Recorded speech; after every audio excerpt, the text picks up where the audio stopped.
ఈరోజు పేదలందరికీ కూడా మంచి చేసే మరో మంచి కార్యక్రమం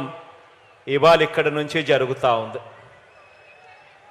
ఏకంగా 31 లక్షల పేదలకు ఇళ్ల పట్టాలను పొజిషన్ సర్టిఫికెట్ల రూపేణా అయితేనేమి, అన్డివైడెడ్ షేర్ ఫ్లాట్ల రూపేణా ఇచ్చే కార్యక్రమం అయితేనేమి, డి పట్టాల రూపేణా ఇచ్చే కార్యక్రమం అయితేనేమి, దేశ చరిత్రలో తొలిసారిగా ఈ రకంగా 31 లక్షల పేదలకు మంచి జరిగిస్తూ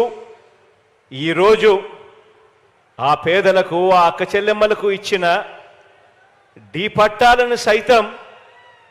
రిజిస్ట్రేషన్ చేసి ఆ అక్క చెల్లెమ్మల చేతుల్లో పెడతా ఉండే మరో మంచి కార్యక్రమం